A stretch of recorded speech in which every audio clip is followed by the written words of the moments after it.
असम में एक भाजपा उम्मीदवार हैं कृष्णेंदु पॉल, उनकी गाड़ी से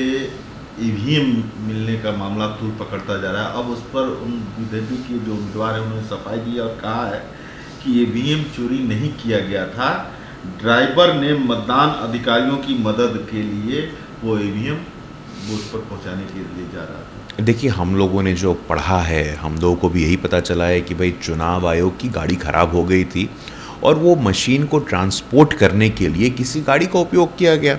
अब चुनाव आयोग के लोगों को उस वक्त ये जानकारी नहीं थी कि ये गाड़ी का जो ओनर है वो भारतीय जनता पार्टी से संबंधित है, तो इस मामले को इतना तूल नहीं देना चाहिए। एक ईवीएम की बात है, लेकिन हम लोग आश्वस्त हैं कि चुनाव आयोग इस मामले की तह तक पहुँचेगा। और अब बार बार विपक्ष को भी इस बात का ध्यान रखना चाहिए कि आप ईवीएम की सार्थकता पे प्रश्न चिन्ह खड़ा करके लोकतांत्रिक मूल्यों का गला घोटने का काम करते हैं, ये उचित नहीं है। प्रधानमंत्री कन्याकुमारी में चुनावी सभा को संबोधित करते हुए उन्होंने कहा है कि कांग्रेस ने कई बार अनुच्छेद 356 लगाया है देश में, और इसकी जीता जागता नमूना है डीएमके और एआईएमआईएम दोनों की सरकार को कांग्रेस ने बर्खास्त कर दिया था। किसी भी गठबंधन में कांग्रेस होने के नाते एक उच्च सहयोगी है जो स्थानीय संवेदनशीलता को नहीं समझता है। आज राष्ट्र की मनोदशा स्पष्ट रूप से भाई भतीजावाद और हक की राजनीति के खिलाफ है। देखिए, इसमें तो अब पूरे देश के इतिहास में कॉन्स्टिट्यूशन को बाईपास एक बार किया गया है जब आपातकाल लगाया गया था,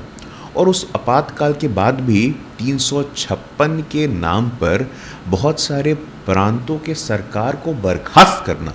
ये तो कांग्रेस पार्टी की परंपरा रही है। अब आप देख लीजिए कि 1950 से लेकर के आज तक, जब तक कांग्रेस पार्टी केंद्र में सरकार में रही हो, किसी प्रकार का वैचारिक मतभेद हो या अपने सरकार को पुनर्स्थापित करने के लिए कांग्रेस के लोगों ने इस हथकंडा का अब्यूज़ किया है, इसको मिसयूज़ किया है, और ये राष्ट्र की चेतना में है। अब लोगों के समझ में आ गया है कि कांग्रेस पार्टी का राजनीति में रहने का मतलब सिर्फ सत्ता प्राप्ति है, राजनीति उनके लिए सेवा का साधन अब रह नहीं गया है। और पुणे, जिसका आपने जिक्र किया, हम सब जानते हैं कि एक एजुकेशनल सेंटर रहा है,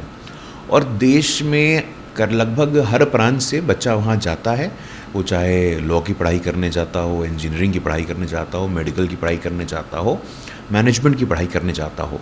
तो चारों तरफ से लोगों का आना, इंडस्ट्रियल हब होना, ये निश्चित रूप से एक चिंता का विषय तो ज़रूर है। लेकिन जहाँ तक केंद्र सरकार की बात है, केंद्र सरकार सावधान है, सतर्क है। प्रधानमंत्री जी, केंद्रीय स्वास्थ्य मंत्री स्वयं मामले को बहुत क्लोजली मॉनिटर कर रहे हैं,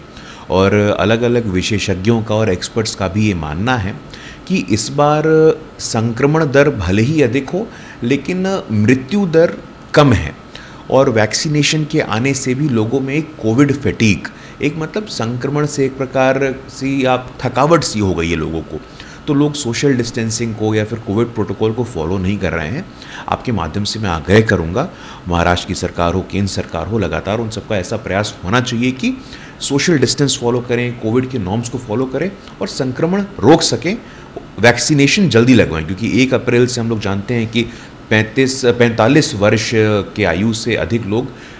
वैक्सीन के लिए एलिजिबल हो गए हैं, तब जाकर के तुरंत वैक्सीनेशन ले लेना चाहिए।